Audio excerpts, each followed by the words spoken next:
বাংলাদেশের আগামীর রাজনীতিতে মুখ্য ভূমিকা পালন করছেন জনাব তারেক রহমান সাহেব। সাম্প্রতিক সময়ে তারেক রহমান সাহেবের যদি বক্তব্যগুলো আপনারা দেখেন তাহলে মনে হবে একজন দৃঢ়চেতা, স্বপ্নবাজ, একজন সম্ভাবনাময়ী নেতা হিসেবে তার যখন যে ধরনের বক্তব্যের প্রয়োজন সেটাই তিনি দিয়ে যাচ্ছেন। তিনি কখনোই দলকে প্রতিষ্ঠিত করার জন্য দলের সমালোচনা না করে বসে থাকেন না, কিংবা নেতাকর্মীদেরকে অতিরঞ্জিত আদর আহ্লাদ দেখিয়ে দলকে ধ্বংসের পায়তারা তিনি কখনোই করেন না। বরং তিনি দলের কোনো নেতাকর্মীর ভুল হলে, দলের কোনো ভুল হলে, দলীয় সিদ্ধান্তের কোনো ভুল হলে, কিংবা দেশের বর্তমান ছাত্র সমাজ, যুব সমাজ এবং জনগণের সিদ্ধান্তের বিরুদ্ধে কোনো কিছু গেলে তিনি সাথে সাথে সেটার ব্যাপারে বক্তব্য দিয়ে দেন, জাতির কাছে স্পষ্ট করেন তার মতাদর্শের কথা। বাংলাদেশে এরকম সৎ চিন্তার মানুষ প্রয়োজন, যারা সত্যিকার অর্থে দেশের স্বার্থে সব কিছু মেনে নিতে প্রস্তুত। আপনারা ইতিমধ্যে জানেন যে বাংলাদেশের জাতীয়তাবাদী দল, এই জাতীয়তাবাদী দলের ভারপ্রাপ্ত চেয়ারম্যান হিসেবে জনাব তারেক রহমান দায়িত্ব পালন করছেন। তিনি তার উল্লেখযোগ্য কয়েকটি ভালো দিকের মধ্যে যদি আপনি দেখেন যে সাম্প্রতিক সময়ে আন্দোলনের কৌশলগুলোকে তিনি ভিন্নভাবে সাজিয়েছেন, যেটা জনবান্ধব, যেটা জনগণ চাহিদার আলোকে সবসময় জনগণ মনে করে যে এই আন্দোলনগুলো হওয়া উচিত, সেইগুলোই বিএনপি করছে। একজন নেতা সাধারণত চায় কি তার জন্য সবাই মিছিল দেখ, মিটিং করুক, বার্থডে পালন করুক, তার জন্য উৎসর্গ করুক, বিভিন্ন ধরনের প্ররোচনামূলক সন্তোষজনক বক্তব্য দিক।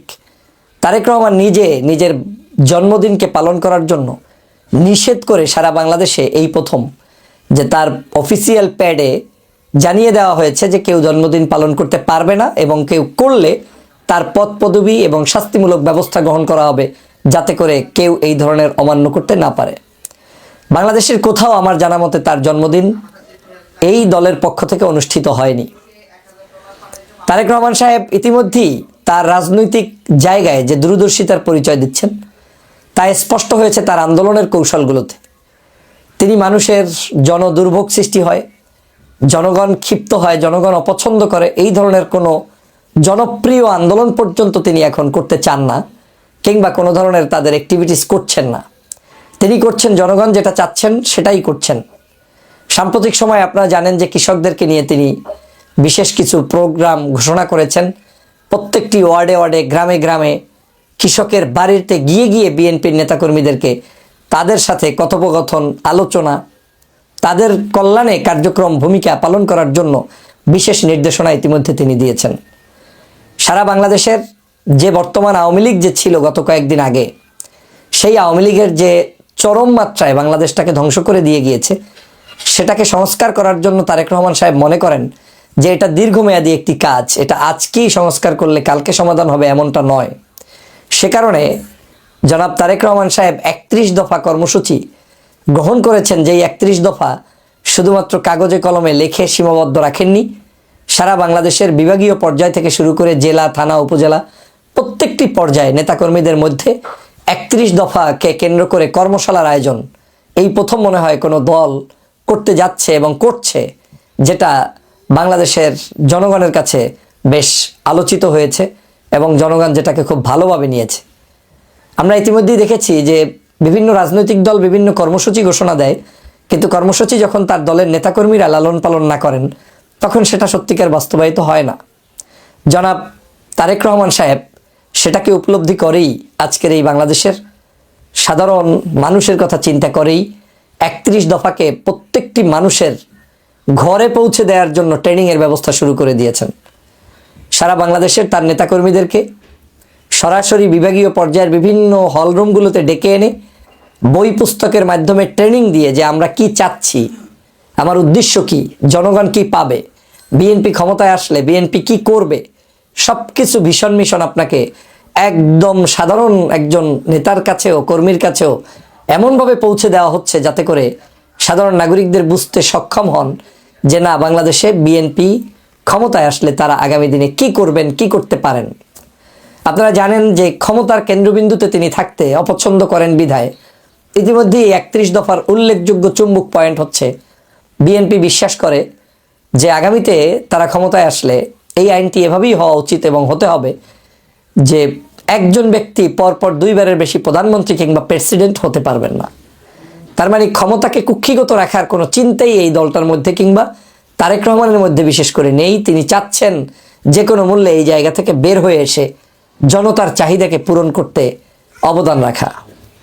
বাংলাদেশের প্রশাসন থেকে শুরু করে বাংলাদেশের কৃষক, শ্রমিক, শিক্ষক, সমগ্র সেক্টরের মানুষের জন্য, বাংলাদেশের নির্বাচনের ব্যবস্থার জন্য, সুষ্ঠু ধারায় বাংলাদেশের নির্বাচন ব্যবস্থা করার জন্য, বাংলাদেশের মুক্তিযোদ্ধাদের ইতিহাসকে সুন্দরভাবে প্রতিষ্ঠিত করার জন্য, ধর্মীয় স্বাধীনতা, বাক স্বাধীনতা, কর্মজীবীদের স্বাধীনতা, বিচার বিভাগের স্বাধীনতা, এই সামগ্রিক সকল বিষয়গুলোকে টেনে 31 দফার মধ্যে এমনভাবে সন্নিবেশিত করা হয়েছে যে বাংলাদেশের যে কোনো মানুষ এই 31 দফা পড়লে বুঝতে পারবে যে একটি দল কিভাবে আগামী দিনের রাষ্ট্র ব্যবস্থা চাচ্ছে। আমি মনে করি আমাদেরকে এই তারেক রহমান সাহেবের চিন্তা এবং আদর্শগুলোকে জনগণের মাঝে হুবাহু তিনি যেভাবে চাচ্ছেন ওভাবেই প্রচার করা উচিত। গতকালকে তারেক রহমান সাহেবের একটি আত্মসমালোচনামূলক বক্তব্য দেখেছি, যেটা আমাকে চরমভাবে উৎসাহিত করেছে। তিনি তার বক্তব্যে নেতাকর্মীদের উদ্দেশ্যে বলছেন যে বিএনপি ক্ষমতায় আসবে ভেবে বসে থেকে লাভ নেই, আগামী নির্বাচন কঠিন নির্বাচন হবে এবং আপনি ক্ষমতায় চলে আসছেন এই ভাবটা বন্ধ করতে হবে। আপনাকে ক্ষমতায় আসতে হলে জনগণের ম্যান্ডেট নিয়ে, জনগণের ভালোবাসা নিয়ে, জনগণের কাছে আপনাকে দাওয়াত পৌঁছে দিয়ে তারপরে জনগণকে বুঝিয়ে আপনি ম্যান্ডেট নিয়ে ক্ষমতায় আসতে হবে। বাংলাদেশের এই মুহূর্তে অপ্রতিরোধ্য দল হচ্ছে বিএনপি। সবচেয়ে বড় দল বিএনপি, কে না জানে, কিন্তু সেই দলের ভারপ্রাপ্ত চেয়ারম্যান নেতাকর্মীদেরকে বলছেন যে আপনাদেরকে এভাবেই কাজ করতে হবে এবং আপনারা ভালো ভালো কাজ করুন, আপনারা কারো সমালোচনায় ব্যস্ত না থেকে আপনি তার কাজগুলো করার চেষ্টা করুন যেই কাজটি অন্য দল করে। আমরা অনেক সময় অনেকের ভালো কাজগুলোকে সমালোচনার এইভাবে করি, অমুকে এইভাবে করে ফেলতেছে, এভাবে করে ফেলতেছে, আমরা এভাবে করা উচিত ছিল, কিন্তু আমরা কখনো করি না। তারেক রহমান সেটাকে আঙ্গুল দিয়ে বুঝিয়ে দিচ্ছেন যে আপনিও করে ফেলুন, আপনিও নেমে ফেলুন, আপনিও জনগণের কাছে গিয়ে গিয়ে আপনার এই আদর্শ প্রচার করুন। এক বাক্যে যদি আমি বলতে চাই তাহলে তারেক রহমান সাহেব বর্তমান সময়ের ছাত্র জনতা, যুবক, ধর্মীয় গোষ্ঠীর মানুষ, বিভিন্ন শ্রেণী পেশার মানুষ, প্রশাসন, রাষ্ট্র কাঠামো, দেশ বিদেশ সব কিছু চিন্তা করে একটি সুন্দরতম এমন কিছু সেটআপ আল্লাহ পাক তার মাথার মধ্যে দিয়েছেন যেটা এই রাষ্ট্রের জন্য ইমপ্লিমেন্ট করা দরকার। রাষ্ট্রের আগামী দিনে অন্ততপক্ষে তার এই কাজগুলোকে সামনের দিনে এগিয়ে নেওয়ার জন্য তার পাশে থাকা দরকার। যদি তারেক রহমান সাহেবের এই মন্তব্যগুলো সত্যিকার অর্থে বাস্তবায়িত করা যায় তাহলে আগামীর বাংলাদেশ সোনার বাংলাদেশ হবে। 16 বছরের সকল অন্যায়, অত্যাচার, জুলুম, নির্যাতন, খুন, গুম, অত্যাচারের বিরুদ্ধে গিয়ে তারেক রহমান সাহেব একটি সুন্দরতম বাংলাদেশ উপহার দেবেন, সেটা আমি বিশ্বাস করি। আমাদের তাহলে কাজ কি? বিএনপি কিংবা বিরোধী মতের, বিশেষ করে এই আদর্শের যারা বিশ্বাসী, তারা হুবহু তারেক রহমান সাহেবকে ওন করা, তিনি যেভাবে তার বক্তব্য দিচ্ছেন ওই বক্তব্যগুলোকে কাটছাট না করে জাতির কাছে উপস্থাপন করা। কারণ তিনি যুবকদের পালস বুঝতে সক্ষম, তিনি ছাত্র জনতার আবেদন বুঝতে সক্ষম, তিনি বর্তমান বাংলাদেশের রাজনৈতিক জ্ঞান সম্পর্কে সম্পূর্ণ একজন দক্ষ অভিজ্ঞ ব্যক্তিতে রূপান্তরিত হয়েছেন।